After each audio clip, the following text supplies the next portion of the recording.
Assalamualaikum warahmatullahi wabarakatuh.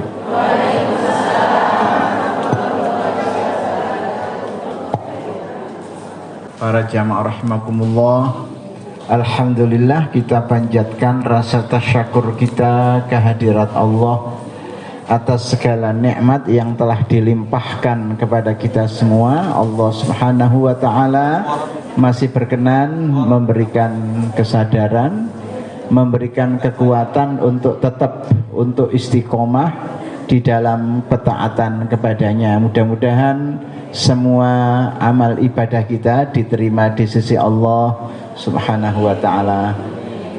Saya minta tolong kepada ibu-ibu semuanya untuk berbagi suara ya. Jadi karena saya tidak bisa bersuara keras. Jadi ini adalah majelis ketiga yang saya hadiri. Sementara setelah subuh saya sama sekali tidak minum apa-apa, jadi ya agak kering. Kayaknya Bu Sam lupa nak bikinkan wedang jahe tadi. Nggih guyon mawon ibu-ibu. Ibu-ibu semuanya, segala gerakan ataupun aktivitas terorganisir itu pasti ada landasannya, dan landasan itu adalah ideologi. Ketika Muhammadiyah lahir ya tentu didasarkan pada sebuah spirit tertentu. Ada ideologi yang belum terdokumentasikan, tetapi sudah ada. Tidak mungkin Kiai Haji Ahmad Dahlan membuat sebuah gerakan yang sedemikian fenomenal kemudian tidak ada landasan ideologisnya. Tentu landasan ideologisnya adalah agama Islam. Hadirin yang perlu kita pahami sebelum masuk ke dalam materi ini, bahwa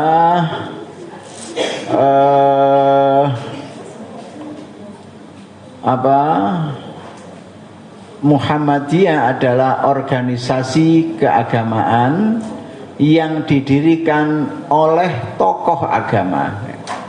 Organisasi keagamaan yang didirikan oleh tokoh agama. Tentu landasan ideologisnya, landasan berpikirnya adalah agama itu sendiri. Setidaknya kalau kita lihat ya, semua gerakan tajdid atau pembaharuan di dalam Islam memiliki tujuan yang sama. Itu setidaknya terjadi pada awal abad 20, 1900 sekian. Kita mengenal tokoh-tokoh pembaruan yang sangat terkenal di dalam sejarah pembaruan Islam. Ada Syekh Jamaluddin atau Sayyid Jamaluddin Al-Afghani, ada Syekh Muhammad Abdu, ada Sayyid Rashid Ridha. Itu adalah mujadid-mujadid besar yang tampil dalam sejarah perjuangan umat.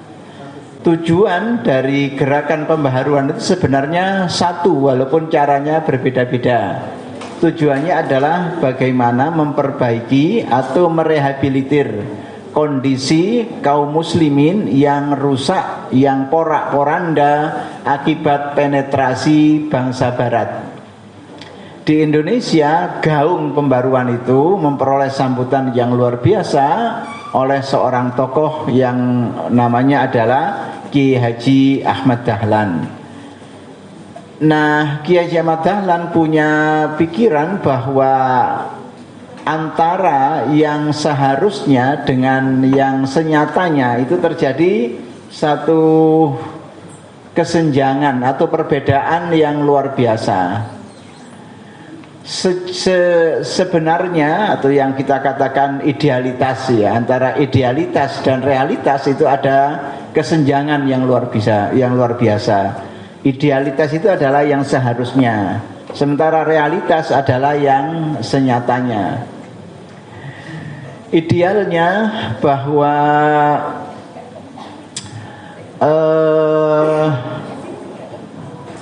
umat Islam itu sebagaimana yang digambarkan di dalam Quran surat Al-Baqarah ayat 143. Wa kadzalika ja'alnakum ummatan wasatan litakunu syuhada'a 'alan nas wa yakuna rasulu 'alaikum syahida. Al-ayah. Itu amanat Quran ya, bahwa umat Muhammad ini adalah ummatan wasatan. Ummatan wasatan itu diartikan sebagai umat yang ideal. Kenapa dikatakan umat ideal? Karena al-wasat itu pertengahan. Makanya orang yang bertugas menengahi dua kesebelasan yang bertanding apa namanya?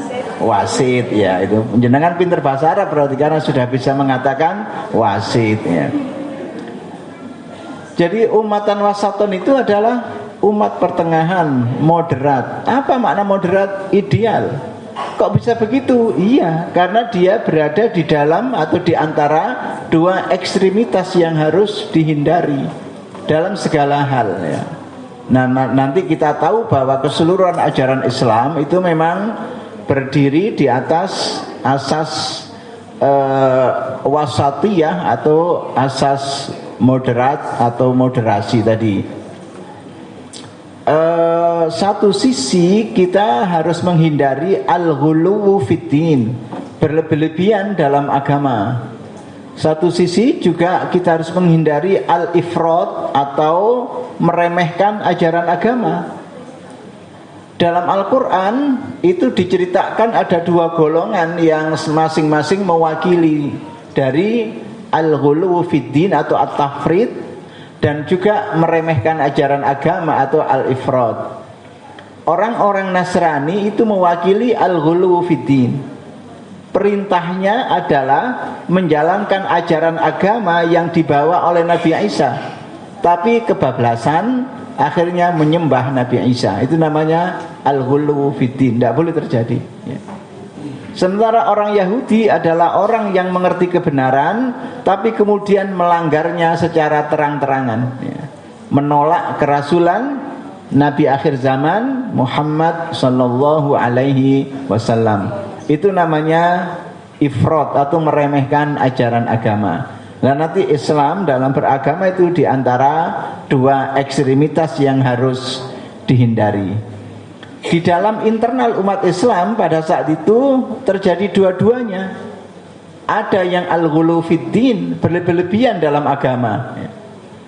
Kita misalnya diizinkan oleh agama untuk ziarah kubur ya. Nabi mengatakan ala nahaitukum an inni atau kuntu nahaitukum an ziyaratil kubur ala fazuruha fa innaha tudzakirukumul mauta wa fi riwayatin tudzakirukumul akhirah. Aku kata Nabi pernah melarang kalian ziarah kubur. Sekarang boleh, karena ziarah kubur itu bisa zikrul maut, mengingat kematian, bisa zikrul akhirah atau mengingat alam akhirat. Jadi tujuan dari ziarah kubur itu adalah zikrul maut. Tapi kemudian masyarakat melampaui batas-batas itu, minta nomor togel di kuburan. Makanya para ulama itu menjelaskan ziarah itu ada 3 macam ya, sebelum masuk ke materi kita. Ada ziarah syirkiyah, ada ziarah bid'ahiyah, ada ziaratun sunniyah. Ada ziarah syirkiyah, ziarah yang berpotensi syirik. Misalnya minta sesuatu kepada arwah yang ada atau kepada arwah yang diyakini itu ya, yang ada di kubur situ ya. Ya. Kalau wasilah itu nanti bid'ah ya. Kalau minta-minta misalnya ada seorang sunan, katakanlah namanya Sunandar gitu. Ya, bukan sunan. Sunandar saya minta rezeki yang luas ya. Kalau Sunandar itu masih hidup ya enggak apa-apa, tapi kan Sunandarnya sudah meninggal. Kalau masih hidup ya mungkin dikasih ya. Ada ziaratun bid'ahiyah, yaitu ziarah bid'ah misalnya praktek tawassul. Kenapa dikatakan bid'ahiyah? Karena itu adalah tidak pernah terjadi atau tidak pernah dilakukan oleh Nabi dan generasi sahabat. Kenapa kok ada? Itu ada proses ya, ada proses ya sebenarnya prosesnya ada proses falsafah agama. Jadi ada paham di luar Islam yang kemudian difalsafahkan dan dipakai sebagai acuan untuk memahami ajaran Islam. Ada juga sunnah yang ziaratun sunniyah, ziarah yang memang sunnah ya. Yakni ketika kita ziaratul kubur untuk satu ya zikrul maut, kedua adalah mendoakan doa lil amwatil muslimin, mendoakan orang-orang yang mati di kalangan umat Islam. Ya setidaknya kalau kita ziarah kubur kan ada doa yang diajarkan oleh Nabi supaya kita mendoakan. Karena mendoakan orang yang sudah meninggal dunia itu adalah bagian dari ajaran Islam. Setidaknya kalau jenengan sholat jenazah apa doanya? Allahumma ighfir lahu warhamhu wa'afihi wa'fu anhu. Itu mendoakan orang mati apa orang hidup? Nah, berarti kan kalau masih hidup jangan digitukan, nanti marah-marah orangnya. Aku cik meger-meger kok.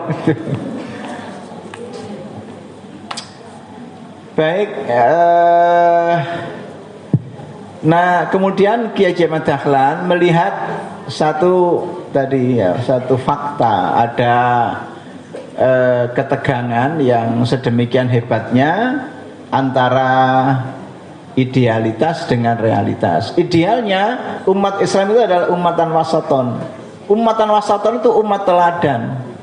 Karena ia umat teladan, maka satu harus menjadi pemimpin. Kedua harus kaya atau sugih. Dengan kaya atau sugih itu kita bisa berdakwah ya. Kalau jenengan punya sepeda motor tidak ada bensinnya, kemudian mau melaksanakan taklim di sebuah tempat yang jauh, bisa tidak diisi doa sepeda motor itu ya? Harus ada bensinnya ya. Pak tak sebul pakai doa sapu jagat saja biar jalan, tidak bisa. Jadi umat Islam itu harus jadi pemimpin. Yang kedua umat Islam harus kaya, harus sugih ya. Yang ketiga harus pintar. Yang keempat harus sehat, setidaknya itu. Nah tetapi faktanya waktu itu umat Islam terutama yang dilihat Kiai Haji Ahmad Dahlan di Jogja bukan jadi pemimpin tetapi masyarakat terjajah. Ini tidak cocok dengan Quran. Quran mengamanatkan kepada kita jadi pemimpin, tapi faktanya terjajah. Kedua, Quran mengamanatkan kita untuk sugih. Perintah zakat, perintah infak itu semuanya adalah ayat yang pada saat yang sama memerintahkan kita untuk sugih. Kalau jenengan tidak sugih bagaimana bisa zakat? Kalau jenengan tidak sugih bagaimana pengentasan kemiskinan? Podo melarat rek kok pengentasan kemiskinan. Kene gak mentas kate mentasno wong gitu ya. Kalau kita tidak sugih, gimana kita akan memuliakan anak yatim, mengantarkan mereka mengejar cita-cita seperti anak-anak kita? Tidak bisa. Tapi faktanya waktu itu umat Islam terutama yang dilihat Kiai Haji Ahmad Dahlan di Jogja itu rata-rata miskin. Mereka hidup serba kekurangan. Jadi kan bisa lihat film Sang Pencerah ya. Bagaimana mereka makan sangat serba kekurangan. Yang ketiga, orang Islam waktu itu tidak sekolah. Yang sekolah itu hanya anaknya Belanda ataupun anaknya para punggawa, para bangsawan itu yang sekolah. Anaknya rakyat jelata tidak ada yang sekolah. Karena tidak sekolah akhirnya diajari ilmu kanuragan, masuk pondok pesantren di dalam hutan. Disuruh wiritan sampai pedot tasbihnya itu ya tetap tidak bisa pinter ya. Karena tidak bisa pinter, tidak bisa mengisi pos-pos yang di situ ada pengambilan kebijakan. Tidak bisa jadi pegawai kantor, tidak bisa jadi bupati, tidak bisa jadi gubernur, tidak bisa apa-apa, tidak sekolah. Ya. Ya. Harus sekolah. Ya. Soal ijazahnya palsu atau ijazahnya tidak palsu, urusan guru, yang penting sekolah. Ya. Ya.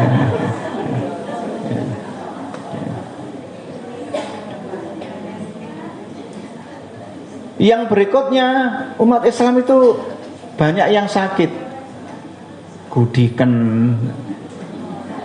ya, korengen, panumen, kadasen, wis salah ngono sikile cantengen pisan. Ya.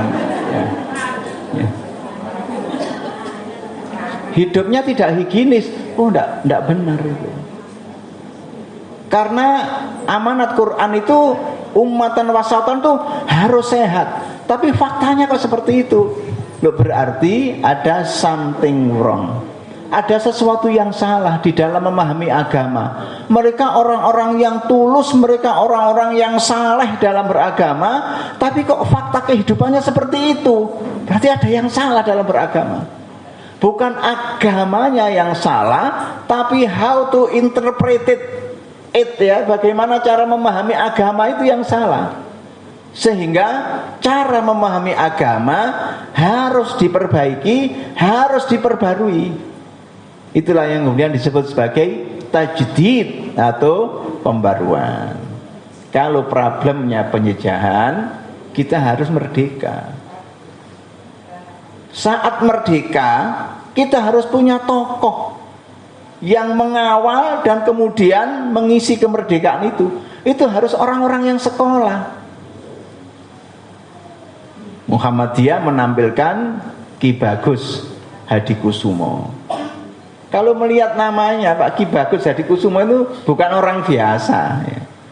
Itu bangsawan. Dan Ki Haji Ahmad Dahlan juga bukan orang biasa.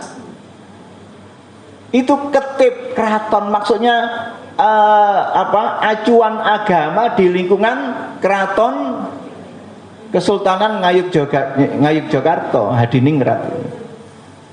Artinya Ki Ahmad Dahlan itu kelasnya kelas bangsawan, bukan kelas orang biasa. Makanya terus punya pikiran-pikiran besar. Kenapa punya pikiran-pikiran besar? Karena pergaulannya dengan orang-orang besar. Itu ada contoh dari hadis Nabi. Kalau jenengan serawungnya sama bakul parfum, walaupun tidak beli, titik-titik kecipratan wangi. Tapi kalau jenengan serawungnya dengan bakul terasi, ya, walaupun tidak ikut memproduksi terasi, dikit-dikit ya kena baunya terasi, ya. Itu jadi pergaulan itu menentukan. Kalau pergaulan kita itu ya tidak ketemu orang-orang punya pikiran besar, baik ketemu langsung atau lewat bukunya, itu ya kita tidak akan punya pikiran besar. Sebelum Muswil yang kemudian berhasil memilih Dr. Sukadiono,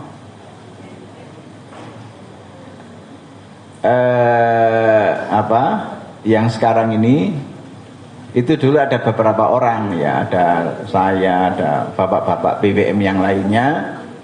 Waktu itu ngobrol-ngobrol di kebun zaitun, ya. Ada perkebunan zaitun di Cordoba, ya, waktu kan kami jalan-jalan ke situs-situs yang ditinggalkan kaum muslimin di Andalusia, ya. Andalusia itu kalau dulu adalah keseluruhan Spanyol, Portugal modern, ya. Tapi sekarang Andalusia itu adalah salah satu dari 8 negara bagian yang ada di Spanyol. Yang di dalamnya ada Cordoba, yang di dalamnya ada Granada. Nah, dalam ngobrol-ngobrol di tengah kebun zaitun itu, Pak Sukadiono itu bertanya kepada saya, Pak, gimana ke depan ini? Pak Saad kan sudah jelas ke PP Muhammadiyah, jadi kita tidak mungkin kita minta untuk menjadi ketua PBM periode yang kedua, ya. Dan seterusnya. Saya bilang, ya tentu kita tidak boleh memilih nama di sini, ya. Tidak boleh memilih nama, tapi marilah kita berpikir tentang kriteria. Bahwa sekarang ini zaman itu kan berjalan dengan cepat, yang kecepatannya itu melampaui pikiran kita. Coba kapan sih kita ini kan masih pakai mesin ketik beberapa tahun lalu, cetak. Tiba-tiba saja berganti dengan komputer yang tebalnya 1/2 meter. Tidak terasa tiba-tiba saja kita berganti dengan laptop yang tipis. Dan tidak terasa kemudian kita sudah pegang HP Android yang dengan alat sekecil itu kita jadi orang sakti. Ngesai roti maksudnya ya. Ya dengan alat sekecil itu kita bisa ngobrol dengan teman yang sedang umroh di Mekah, kita bisa ngobrol dengan teman yang ada studi di Australia. Saya ini kalau mau ngisi e-tol dulu harus ke mana? Minimarket dulu untuk, sekarang tinggal nempel di belakang HP sudah terisi dengan sendirinya. Kalau saya transfer apa, bayar apa, seret itu sudah langsung terkirim. Yang penting ada duitnya, kalau tidak ada duitnya dengan seret aja tidak ada perubahan. Rekeningnya gak ono isi ini seret aja. Ya. Termasuk kejahatan dan seterusnya. Saya bilang, bapak-bapak, ketua PBM ke depan itu harus orang-orang yang punya pikiran besar. Dan pikiran besarnya itu sudah teruji. Bagaimana keterujiannya? Ya setidaknya pernah berhasil memimpin aum-aum besar yang harus bersaing dengan lembaga-lembaga yang sejenis milik orang lain. Kan yang lainnya yang ngerti lah maksudnya. Ya maksudnya adalah Pak Sukadiono itu maksud saya waktu itu. Dan alhamdulillah akhirnya beliau bisa terpilih. Dan memang punya pikiran besar. Beliau itu punya pikiran besar.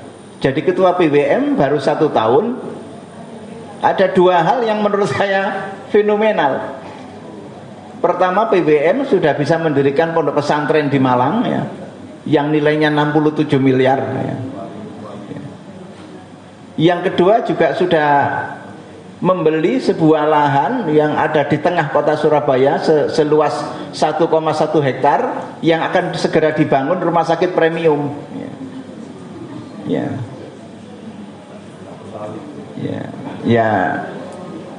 Soal dari mana dananya ya sudah terserah, yang punya pikiran besar kan pasti punya caranya ya.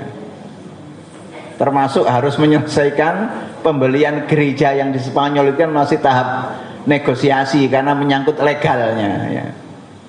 Jangan-jangan kita bayar ternyata ilegal, itu harus menunggu asosiasi advokat yang ada di sana, katanya harus begitu. Kalau persetujuan wali kota saja tidak cukup untuk membuktikan itu legal, harus ada pemberitahuan dari asosiasi advokat di wilayah itu bahwa itu memang boleh dijual. Dan di sana itu Pak tidak seperti di sini. Misalnya ini kawasan penjual sembako ya. Ada satu toko dijual, kemudian jenengan beli, jenengan ganti menjual kain, tidak boleh, dilarang oleh pemerintah. Kalau ini kawasan sembako, ya jualannya harus sembako. Jadi seluruh jalan ini jual sembako semua. Itu begitu di sana. Kalau kawasan ini adalah kawasan yang oleh pemerintah dipakai untuk barang elektronik, kemudian ada satu toko di situ dijual, jenengan membeli, ya harus jualan elektronik, tidak boleh kemudian jualan iwak asin, itu tidak boleh ya. Jadi itulah negara maju itu sudah teratur seperti itu. Beda dengan negara kita, jenengan misalnya ada toko sembako dijual kemudian jenengan beli, kayak TKI ya boleh, tidak ada persoalan. Kalau di Eropa dilarang itu kawasan sembako itu tidak boleh. Itu ya. Lalu punya pikiran. Lah pikiran bagaimana merehabilitir masyarakat muslim yang secara sosial, politik, ekonomi hancur-hancuran akibat penjajahan bangsa barat itu, didirikanlah Muhammadiyah. Jadi ingat bahwa tujuannya adalah kembali kepada ummatan wasaton. Makanya kemudian muncul dalam satu redaksi menuju masyarakat Islam yang sebenar-benarnya. Ya, umatan wasaton, masyarakat Islam yang sebenarnya, masyarakat Islam yang utama, masyarakat Islam yang ideal. Bahasa Qur'annya umatan wasaton, tapi kemudian terjemahkan dalam ungkapan masyarakat Islam yang sebenar-benarnya. Baik, kita akan bicara tentang ideologi. Ideologi adalah sistem paham yang mengandung konsep, cara berpikir, cita-cita, dan strategi perjuangan mengenai hidup. Jadi di dalam ideologi itulah tersimpan semua keinginan, gagasan yang dimiliki manusia kalau itu individual, atau dimiliki organisasi kalau itu memang kolegial.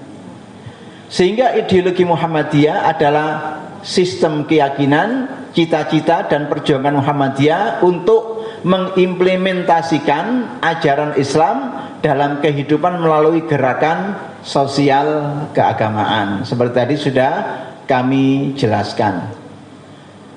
Dari rumusan ini kita bisa mengerti bahwa Muhammadiyah itu adalah wadah untuk sebuah cita-cita dan perjuangan Muhammad, dan perjuangan kita, perjuangan Islam. Maksud saya, Muhammadiyah bukan sebuah mazhab keagamaan, tapi dia adalah organisasi, wadah perjuangan yang memiliki ideologi yang khas, yang memiliki strategi yang khas, yang memiliki cita-cita yang khas. Baik, lanjut aja. Identitas Muhammadiyah ini semuanya ada di dalam ADART ya.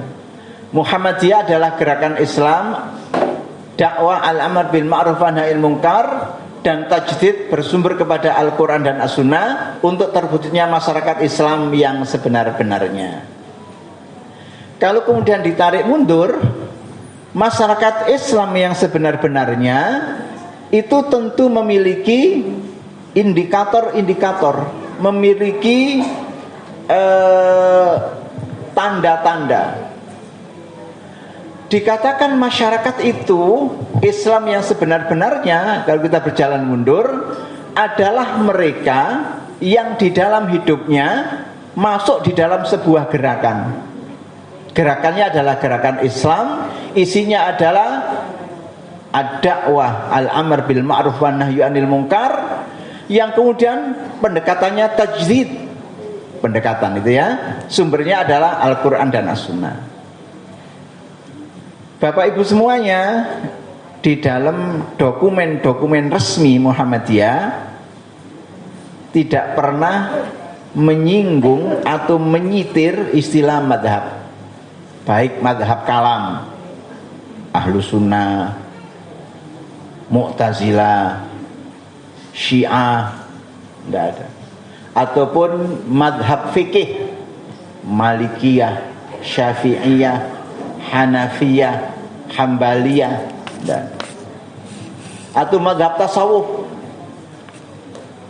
tasawufnya Al-Ghazali,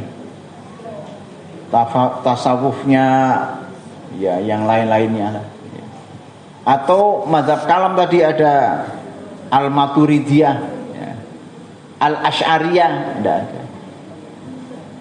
Karena memang salah satu ciri organisasi Islam yang pendekatannya itu adalah tajdid, lepas dari madhab-madhab yang ada, madhab apapun. Tapi bukan berarti anti madhab ya. Kalau dalam rumusan Majelis Tarjih, bahwa Muhammadiyah ini atau Majelis Tarjih tidak berafiliasi dengan madhab tertentu. Tapi bukan berarti anti madhab, bahwa pendapat-pendapat madhab itu adalah sebuah fakta ilmiah yang harus dikaji, yang harus dijadikan acuan. Makanya dalam hal ini bisa saja pendapat Majelis Tarjih itu cocok dengan madhab tertentu, misalnya madhab A, di dalam satu hal, nanti di hal yang lainnya cocok dengan mazhab B, di hal yang lainnya cocok dengan mazhab, bisa saja. Dan itu sifatnya kebetulan alias keleresan.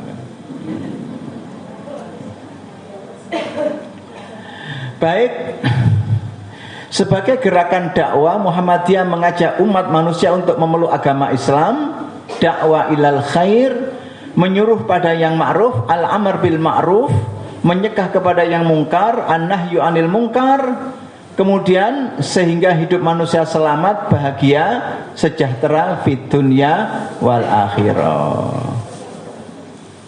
Quran surat Ali Imran ayat 104. Apa bunyinya? Wal takum minkum ummatu yad'una ilal khair wa ya'muruna bil ma'rufi wa yanhauna 'anil munkar wa ulaika humul muflihun, ya. Itulah yang kita kenal sebagai ayat Muhammadiyah. Coba kita perhatikan,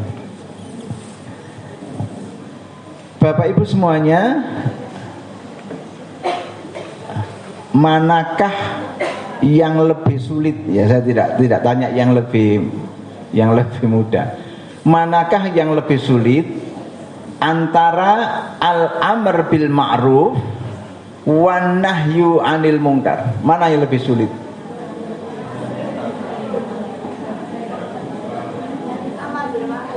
Ya kan, walaupun dua-duanya harus kita lakukan ya, tapi kan ada yang lebih sulit daripada yang lainnya. Mana yang lebih sulit? Ya kalau tidak al-amr bil ma'ruf, ya an-nahyu 'anil munkar. Orang sering mengatakan, Pak, al-amr bil ma'ruf itu lebih mudah. Karena contohnya ngajak orang sholat, gelem alhamdulillah, gak gelem gak apa-apa. Yang sulit itu an-nahyu 'anil munkar. Misalnya melarang orang main judi, melarang orang minum khamr, itu tidak semua orang berani, Pak.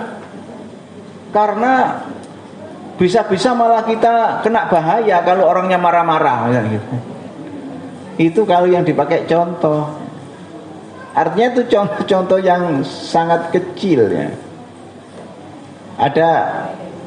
Saya waktu kuliah dulu diajari oleh seorang tokoh nasional namanya Nurholis Majid, Profesor Nurholis Majid, ya. Ngajar saya di waktu itu S2 di IAIN Sunan Kalijogo, kalau sekarang namanya UIN Sunan Kalijaga.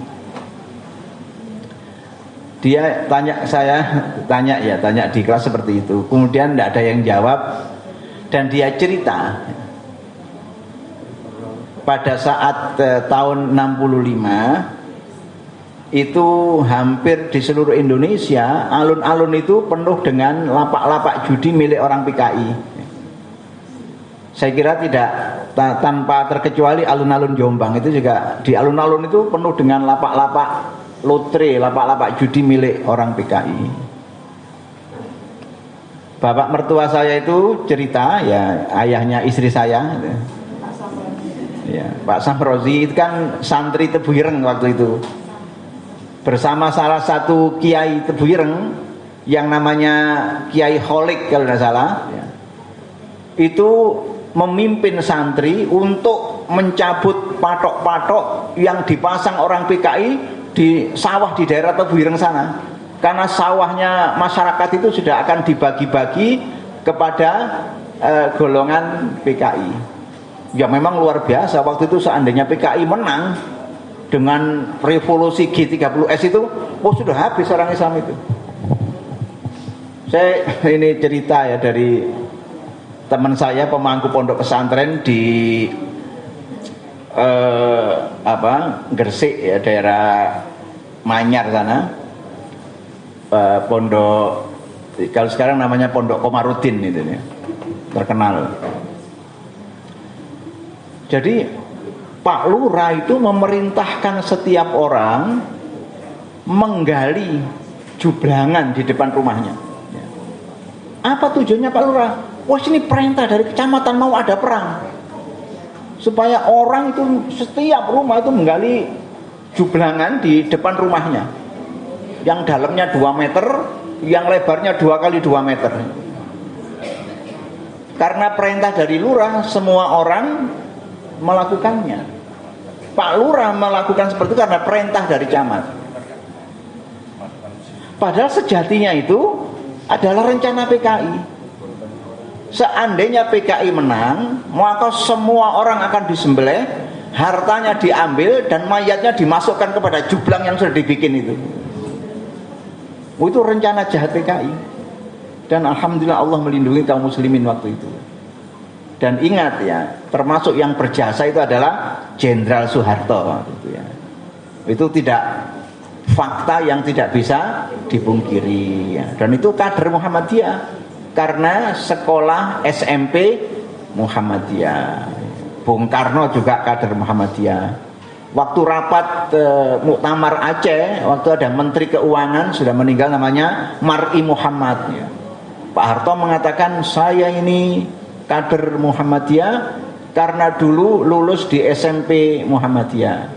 Kemudian sambutan Mar'i Muhammad, saya juga kader Muhammadiyah.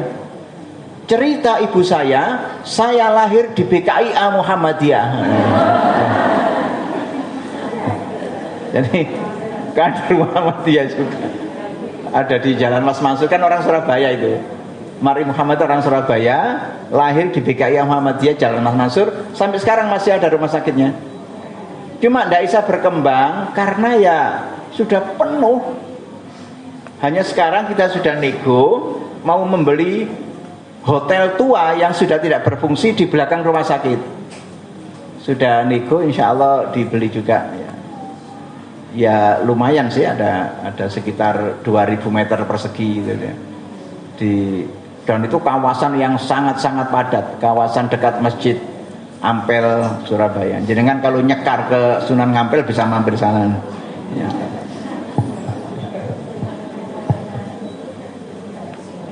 Katanya orang Jombang lopo adoh tenan Surabaya, wong Jombang ana rajane wali ya.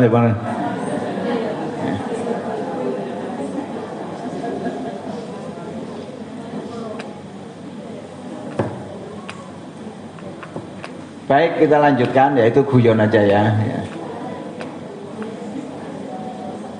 Dilanjutkan anunya apa? Next materinya. Nah, ya.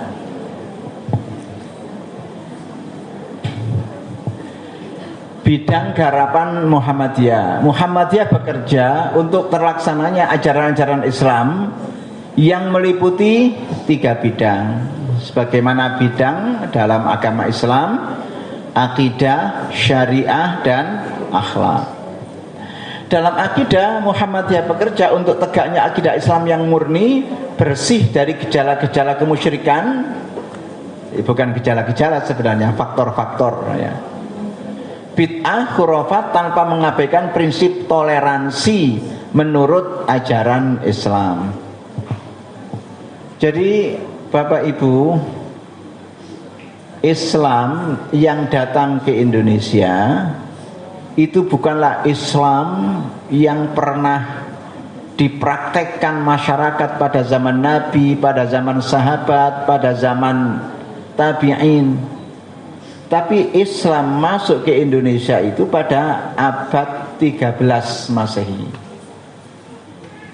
Sementara Islam yang dipraktekkan Nabi, dipraktekkan para sahabat adalah Islam abad 7, abad 8 Masehi.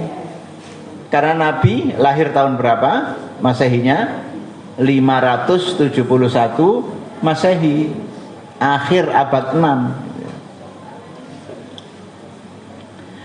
Nah, sehingga Islam yang datang ke Indonesia itu adalah Islam yang sudah melewati proses panjang, melewati wilayah-wilayah tertentu, yang wilayah-wilayah ini tentu bukanlah sebuah tempat yang nihil budaya.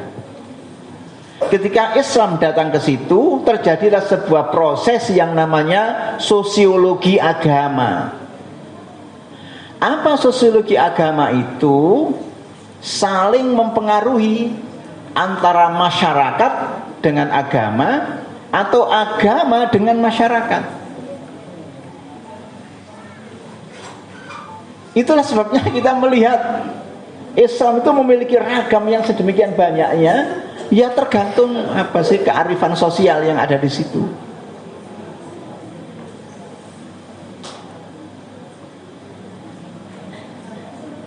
Saya sering mencontohkan begini. Dalam Quran itu ada ayat, ya bani Adam khudhu zinatakum inda kulli masjidin fakulu washrabu wa la tusrifu innallaha la yuhibbul musrifin. Hei bani Adam, kenakanlah pakaian indahmu setiap kamu datang ke masjid. Apa perintahnya? Mengenakan pakaian yang indah setiap kali datang ke masjid. Berdasarkan ayat yang sama, tapi prakteknya berbeda-beda. Orang Arab menerapkan ayat itu dengan memakai gamis, dengan memakai sorban, dan kemudian datang ke masjid. Itulah pakaian indah yang dimaksudkan dalam Al-Quran. Tapi orang Jombang tentu tidak seperti itu. Ia pakai sarung, mungkin baju koko seperti saya, pakai songkok nasional seperti yang saya kenakan, datang ke masjid, sholat Jumat, sudah ganteng. Itulah pakaian indah seperti yang ada dalam Al-Quran. Saya pernah jalan-jalan ke dataran tinggi di RRC, di provinsi Xi'an namanya. Di situ tempatnya orang Islam. Artinya di wilayah itu ada 60% penduduknya beragama Islam. Walaupun keseluruhan RRC itu orang Islam hanya 2,5% dari 1,4 miliar penduduk yang ada di RRC. Artinya ya banyak juga, walaupun cuma 2,5 itu ya bisa 30 juta ya. Artinya bisa 5 kali jumlah penduduk Brunei Darussalam ya. Tapi dari 1,4 miliar penduduk Cina itu ada 2,5%-nya beragama Islam. Waktu itu awal musim semi. Awal musim semi itu masih sempat merasakan suhu udara -1 derajat. Di jalan-jalan matahari bersinar. Matahari bersinar. Suhu udara itu masih -1 derajat. Dingin, kita tidak pernah di Indonesia merasakan suhu serendah itu. Saya tanya sama pemandunya, ini musim semi, suhu udara -1 derajat. Nah kalau musim dingin bagaimana? Kalau musim dingin Pak, jalanan ini putih, isinya salju jalanan ini. Ini Bapak untung kesini pada saat musim semi, jadi masih segar. Besoknya sudah 4 derajat, 5 derajat, sudah semakin hangat. Waktu itu sholat Jumat, kami sholat ya sama seperti di sini lah. Hampir seragam menurut kita. Rata-rata orang pakai songkok putih bulat itu, yang Muslim itu identitas Islam di sana.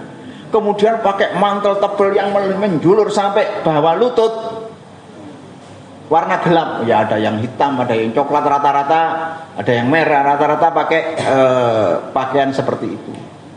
Itulah pakaian indah sebagaimana dalam Al-Quran untuk masyarakat yang ada di sana. Kalau jenengan di sini tiap hari pakai jas, diguyu sama orang. Kata Rabi mana paling ini. Kan biasanya orang pakai jas itu kalau mau akad nikah di sini. Itu namanya hubungan saling mempengaruhi antara agama dengan masyarakat, masyarakat dengan agama. Agama mempengaruhi masyarakat, yaitu pakailah pakaian indahmu saat pergi ke masjid. Itu pengaruh agama kepada masyarakat. Kemudian masyarakat merespon dengan mengenakan sarung. Ada yang merespon dengan mengenakan gamis. Ada yang merespon dengan mengenakan jas. Itu namanya pengaruh masyarakat terhadap agama. Paham nggih? Quran mengatakan bahwa perempuan itu harus mengenakan jilbab. Ya ayuhan nabiyyu qul li azwajika wa banatika wa nisa'il mu'minina liyudnina 'alaihinna min jalabibihinna. Tapi itu direspon secara berbeda. Kalau jenengan pergi ke Saudi Arabia, tidak ada orang pakai kerudung warna seperti jenengan ini. Semuanya hitam. Dan mereka pakai niqab atau pakai cadar. Karena itulah namanya jilbab. Kalau jenengan di Iran juga ada pakaian yang khas lagi. Apalagi di Indonesia itu nanti ada jilbab model Krisdayanti, ada jilbab model macam-macam lah itu ada. Ya.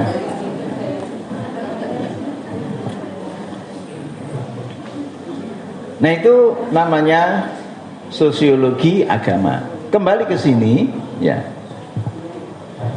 bahwa Islam yang datang ke Indonesia itu adalah Islam yang sudah mengalami banyak pengaruh, banyak kontribusi budaya dan peradaban dari masyarakat yang dilewati oleh Islam ini sampai kemudian ke Indonesia.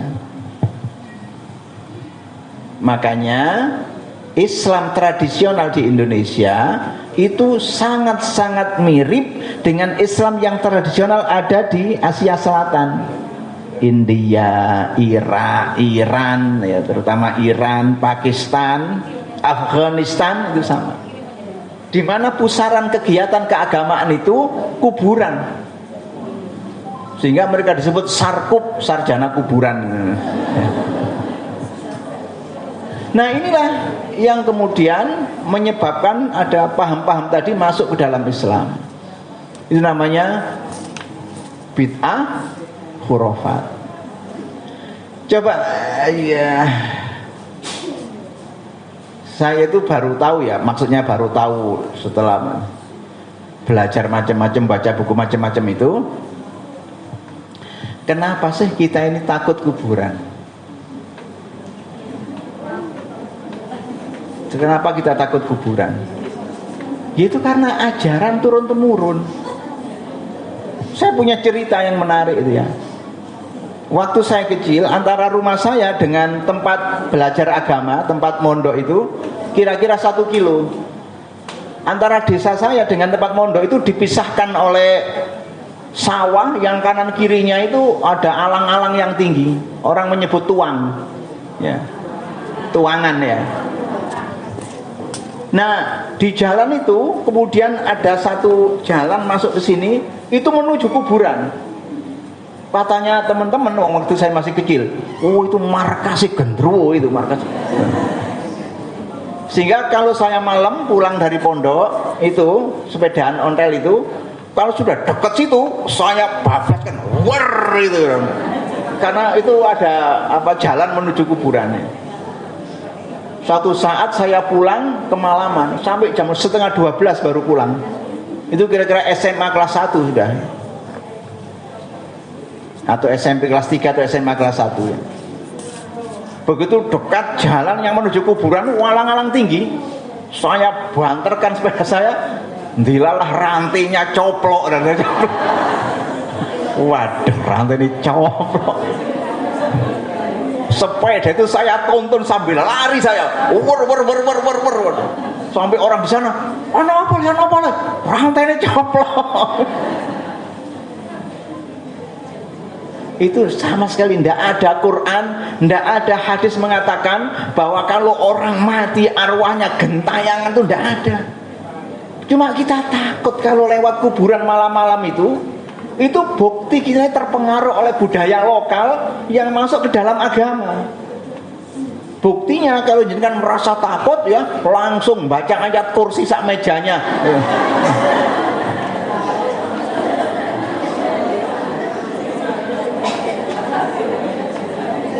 Coba kalau jenengan baca sirah Nabawi itu ya, atau zaman baca biografi para sahabat, ada ndak cerita sahabat-sahabat Nabi diwedeni genderuwo? Kan ndak ada.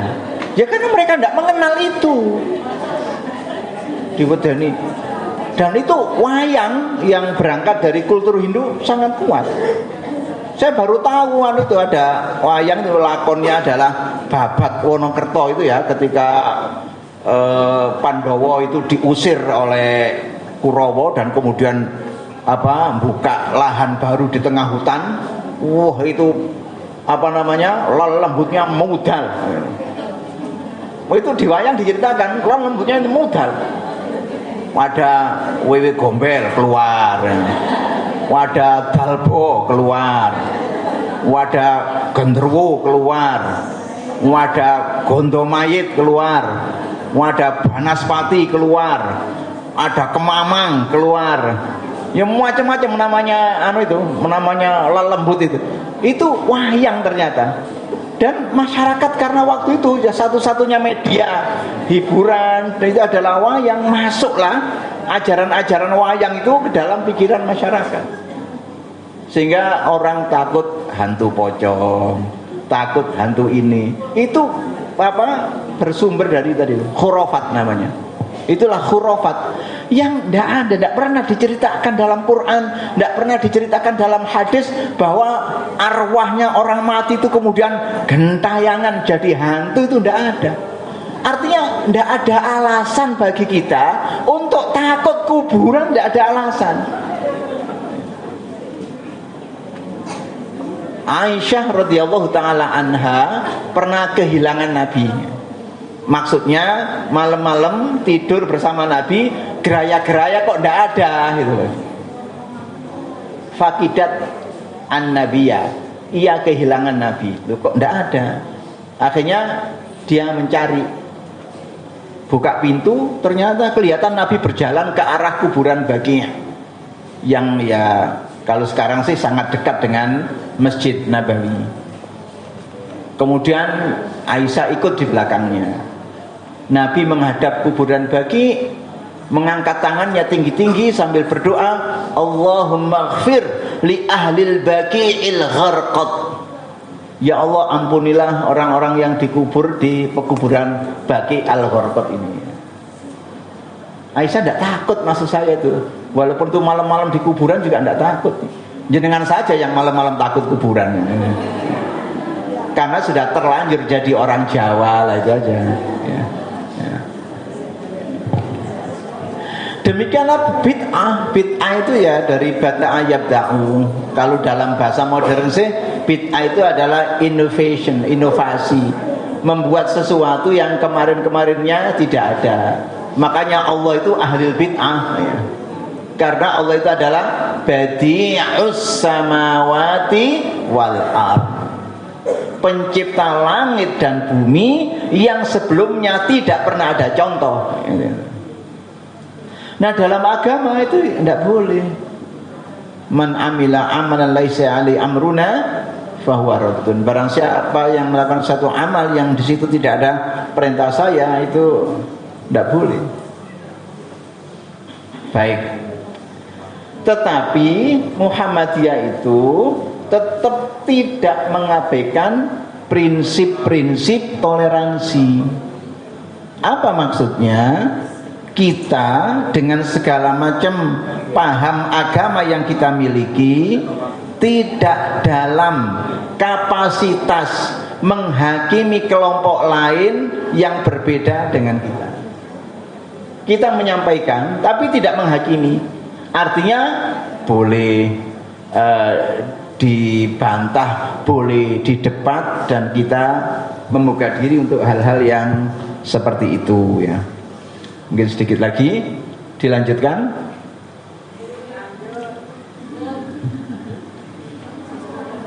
Kemudian akhlak. Muhammadiyah bekerja untuk tegaknya nilai-nilai akhlak mulia dengan berpedoman kepada ajaran Al-Quran dan Sunnah, tidak bersendi kepada nilai-nilai ciptaan manusia.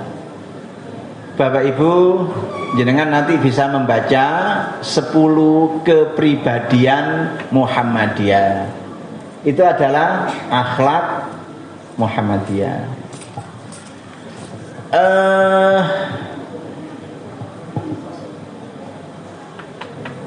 Moral atau etika itu kan bisa berbasis agama, bisa berbasis budaya. Kalau moral atau etika itu berbasis agama, sifatnya universal. Misalnya terkait aurat dalam pandangan Islam, di Indonesia, di Malaysia, atau di seluruh dunia sama. Bukan berarti kalau di sini aurat, di sana tidak aurat, bukan. Karena berbasis agama, itu universal. Tapi kalau berbasis budaya, yang budaya itu adalah ciptaan manusia, pasti tidak universal, locality. Kalau jenengan hidup di Amerika, maka jenengan akan berhadapan dengan satu budaya yang sangat liberal. Ginun saya, misalnya ada orang jalan-jalan tanpa sehelai kain pun di badannya, itu kita tidak boleh memarahinya dan kita tidak boleh menegurnya. Kalau kita memarahinya atau menegurnya, orangnya lapor, maka kita bisa masuk penjara karena sudah mengintervensi kebebasan orang lain. Itulah sebuah norma yang dasarnya adalah budaya. Karena norma dasarnya adalah budaya, ya budaya itu adalah hasil kesepakatan yang ada di tengah-tengah masyarakat. Baik. Namun demikian, ya nanti kita misalnya gini, perbedaan antara fikih dengan akhlak. Kalau fikih itu kan begini definisinya, al ilmu bil ahkam asy-syar'iyyah al amaliyah al mustanbatatu min adillatiha tafsiliyah. Fikih itu atau ilmu fikih itu adalah ilmu tentang hukum syarak praktis yang dikerjakan orang, yang digali dari dalil-dalilnya yang tafsili. Kalau bicara hukum Islam, bicara syariah atau bicara fikih secara khusus, dalilnya itu harus rinci, dalil yang khusus spesifik. Tidak boleh dalil global atau ijmali namanya. Beda dengan akhlak. Akhlak itu dalil global boleh. Contohnya begini, jenengan saya tanya, mengajarkan kepada anak-anak kita untuk cium tangan orang tua baik apa tidak? Baik. Adakah dalil yang menyuruh kita cium tangan orang tua? Nah, tidak ada ya. Jadi saya ulangi, mengajarkan kepada anak-anak kita untuk cium tangan orang tua baik apa tidak? Baik. Pertanyaan berikutnya, adakah dalil yang menyuruh kita cium tangan orang tua? Tidak ada. Jawaban jenengan tidak ada itu bisa benar bisa salah. Kalau dalil tafsili tidak ada, tapi dalil ijmali ada. Apa itu? Perintah berbakti pada orang tua. Lah cium tangan itu bagian dari berbakti apa bukan? Ya sudah, itu dalilnya, dalil berbakti pada orang tua. Itu namanya akhlak pakai dalil ijmali. Kalau saya berjalan di depan orang yang duduk-duduk, kemudian saya begini, sopan apa tidak? Baik apa tidak? Ada dalilnya disuruh gini-gini nih. Apa dalilnya? Nah. Dalilnya dalil ijmali. Apa itu?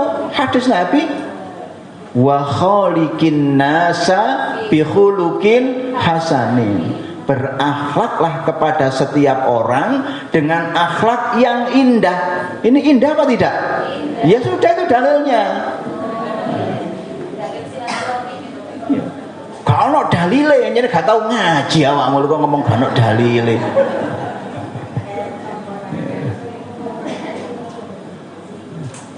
Seperti orang, ya itu zaman saya masih sekolah dulu ya. Ada teman saya itu mencari sebuah kosakata di sebuah kamus. Kamusnya namanya Kamus Mahmud Yunus, itu kamus pegangan santri pemula. Padahal mencari kamus, mencari makna kata dalam kamus itu ada ilmunya. Yang dicari itu adalah kata-kata al-mustarsyid ya. Kan ada kata-kata terkenal dari seorang tokoh namanya Al-Khalil bin Ahmad, an-nasu arba'atun. Manusia itu dari sisi ilmu dibagi menjadi 4 ya. Rajulun yadri wa yadri annahu yadri fadzalika al-alimu fattabi'uhu. Rajulun yadri wa la yadri annahu yadri fadzalika al-mustarsyidu fa'allimuhu ya. Mustarsyid itu orang yang mencari bimbingan.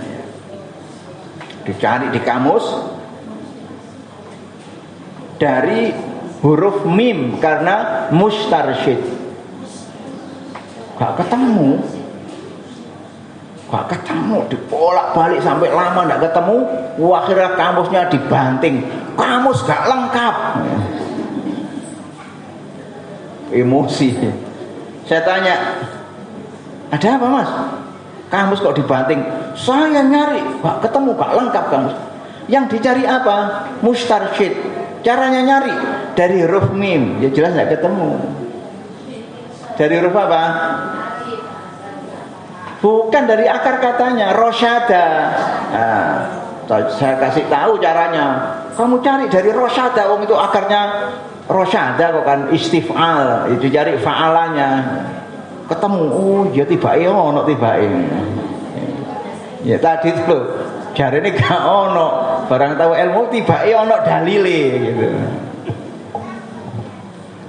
Nah itu namanya kearifan lokal. Maksud saya bisa saja di Arab sana ya, walaupun saya tidak tahu itu, sesuatu dianggap sopan, tapi di sini tidak sopan. Atau sebaliknya, di sini sopan, di Arab tidak sopan. Dan saya sudah membuktikan itu. Waktu berangkat haji yang pertama tahun 2003, saya haji pertama tahun 2003.